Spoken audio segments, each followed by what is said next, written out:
Halo, selamat datang.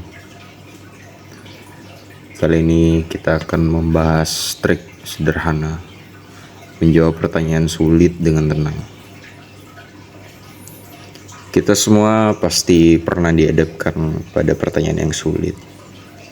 Saking sulitnya sampai bikin kita gugup dan panik ke level maksimal. Kita pun seketika merasa IQ kita jatuh beberapa angka. Ya, manakala tidak mampu menjawab pertanyaan rumit. Rasanya jadi semakin tidak percaya diri kalau pertanyaan sulit tersebut keluar di saat-saat yang krusial dalam hidup kita. Misalnya saat wawancara kerja. Kita ambil contoh yang pertama. Biasanya pertanyaan yang diajukan tuh kurang jelas. Jadi jangan langsung berpikir kalau kita itu bodoh karena tidak mengerti. Kita tuh berhak langsung saja minta klarifikasi. Misalkan dalam sesi wawancara kerja, terdapat penanya dan kita atau kamu. Jadi penanya atau si HRD atau orang yang mewawancara bertanya, bagaimana menurutmu perkembangan peran ini 3 tahun ke depan? Kita bisa menjawab, sebuah pertanyaan yang bagus, tapi bolehkah pertanyaannya sedikit dipersempit? Nah, dengan kita meminta pertanyaannya sedikit dipersempit, itu secara tidak langsung kita itu minta klarifikasi. Ya, penyederhanaan kata lah. Jadi dengan versi pertanyaan yang baru, paling tidak membuka sedikit ruang gerak kita untuk memikirkan jawaban yang tepat untuk si penanya. Contoh yang kedua, ketika ditanya tentang sebuah konsep yang luas, coba tentukan definisimu sendiri berdasarkan pengalaman pribadi. Nah, ini penting. Misalnya, pewawancara kerja bertanya, kapan terakhir kali kamu gagal di tempat kerja? Apa yang kamu lakukan tentang hal itu? Ya, otomatis kamu mendadak panik.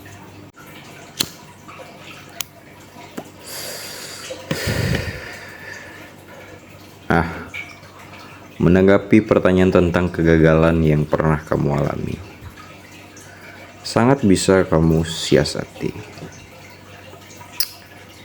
Ya, ketimbang kamu menjawab pertanyaan tersebut dengan cerita gagal dalam hal memenuhi deadline, kamu juga bisa menjawab seperti ini. Ceritakan dengan kerendahan hati seperti ini. Saya pernah gagal dalam menerapkan keseimbangan kerja. Saya terlalu mempekerjakan diri saya sendiri demi kepentingan perusahaan, tanpa memperhatikan kepentingan pribadi seperti istirahat. Jawabanmu tersebut bisa mengesankan bahwa kamu adalah pribadi yang pekerja keras. Nah, dengan apa yang kamu paparkan kepada si pewawancara, secara tidak langsung kamu menambah value dirimu. Tapi ada tapinya.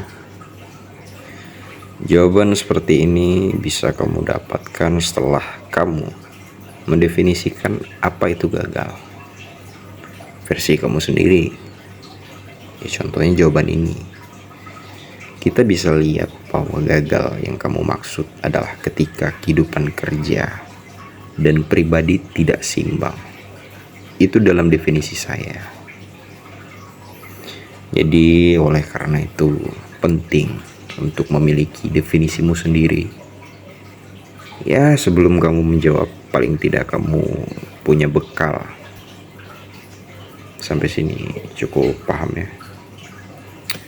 Kita akan masuk ke contoh yang ketiga.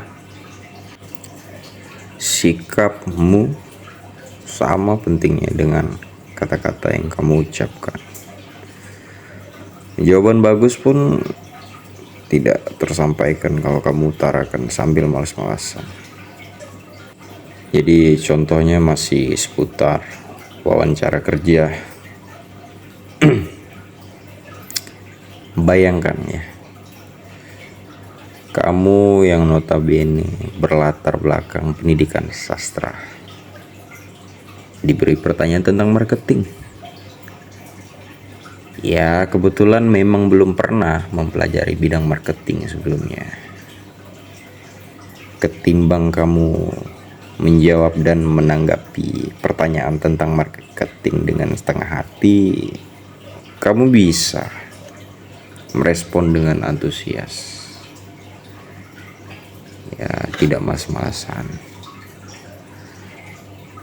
Misalnya seperti ini. Saya belum pernah mempelajari soal marketing sebelumnya. Akan tetapi saya siap dengan segala tantangan jika diizinkan bergabung dengan divisi ini. Sampai sini paham? Merespon dengan kalimat tersebut jauh lebih mencerminkan semangat kerja yang tinggi dan bisa menarik hati sang pewawancara. Kamu bisa dipertimbangkan. Paham? Kita masuk ke contoh yang keempat. Kita tuh bisa juga merespon pertanyaan yang provokatif dengan profesional tanpa harus baperan. Nah, ini ada contoh buat cewek. Maksudnya cewek sebagai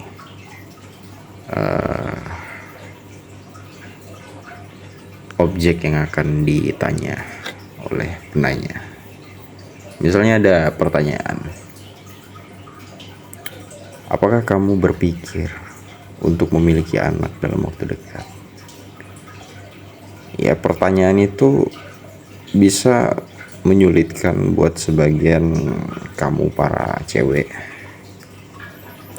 karena di satu sisi kamu lagi butuh banget pekerjaan yang ditawarkan. Di sisi lain kamu membatin, siapa sih yang gak kepingin nikah dan punya anak. Jadi kamu tuh bisa menanggapi pertanyaan itu dengan jawaban profesional. Kamu mungkin memang ingin memiliki anak di masa depan. Ya, tapi untuk waktu dekat sepertinya juga belum memungkinkan, karena jodoh aja belum ketemu kan. Kamu masih fokus untuk cari kerja. Jadi triknya kamu bisa menjawab seperti ini.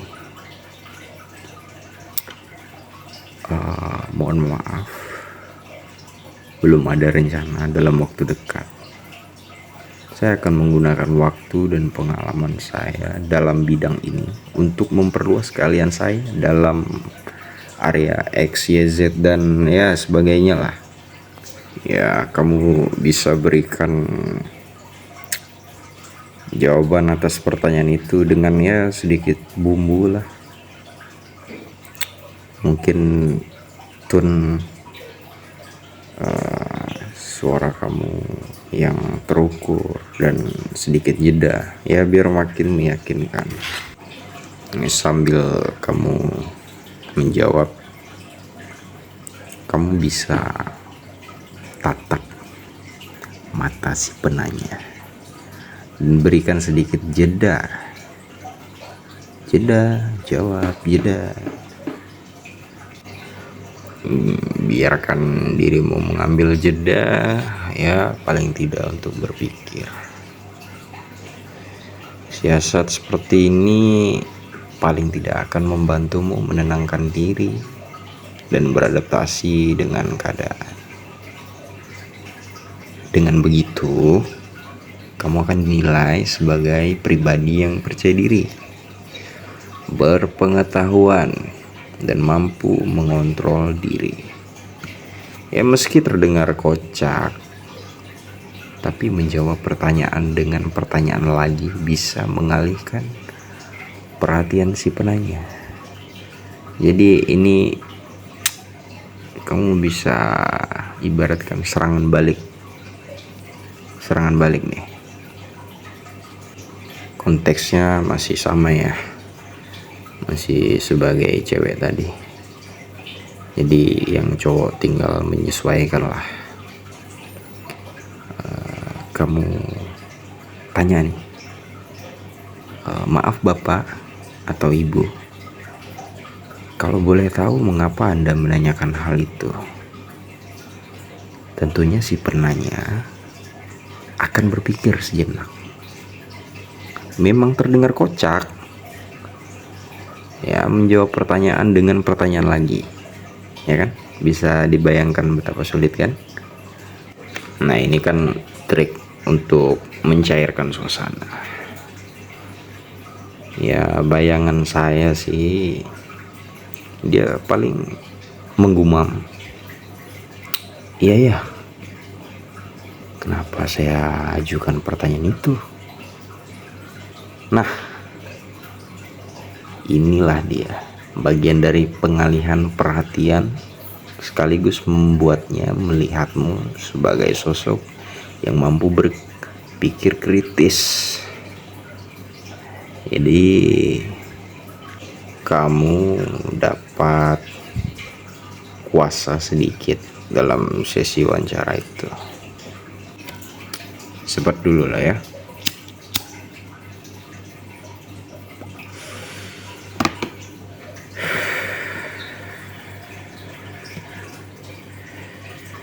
Terus kita tuh bisa juga mempertajam fokus pertanyaan si penanya. Maksudnya begini, supaya kita dapat pertanyaan yang lebih mudah pada pertanyaan yang selanjutnya. Hal yang harus kamu lakukan itu sederhana. Jadi dengan merespon pertanyaan sulit dengan jawaban yang positif, nantinya akan mengiring si penanya untuk memberikan pertanyaan yang dapat kamu jawab dengan mudah. Sesimpel itu kan. Jadi sisanya bagaimana kamu berimprovisasi dengan kenyamanan suasana yang mudah kamu cairkan juga kan. Jadi sederhana itu. Nah, bila mana ada lagi pertanyaan yang nyeletuk, ibarat kata nih tidak terduga nih dari plan kamu, karena kamu udah menguasai sesi wawancara, tau-taunya ada lagi nih pertanyaan yang nggak bisa terduga lah. Ini trik sedikit kocak tapi berguna. Misalnya dia tanya pertanyaan yang benar-benar serius menyangkut pribadi kamu dan terkait kemajuan perusahaan, apapun itulah. Kamu bisa jawab, jujur, maaf Bapak, jika saya menjawab pertanyaan ini akan ada dampak bagi saya. Nah, terus dia bertanya dong, apa itu kan? Kamu mainkan kocakan lagi dengan guyonan. Kalau saya jawab, ada dua kemungkinan akibat. Yang pertama, saya terlihat ngawur Bapak. Itu normal, mencairkan suasana. Terlihat ngawur, sok pintar, atau berlebihan. Ya, kamu bisa beri jawaban seperti pertanyaan. Ya mungkin tanpa perlu saya jawab Bapak, bila Bapak memberikan saya kesempatan, seiring waktu mungkin jawaban atas pertanyaan Bapak ini akan terjawab. Karena dengan pertanyaan yang serius begini butuh waktu yang serius untuk menyimpulkan apa jawabannya. Ya, kira-kira begitu. Oke, cukup sekian pembelajaran kita hari ini. Inilah seni dalam menjawab pertanyaan dengan ketenangan. Sampai bertemu di lain waktu.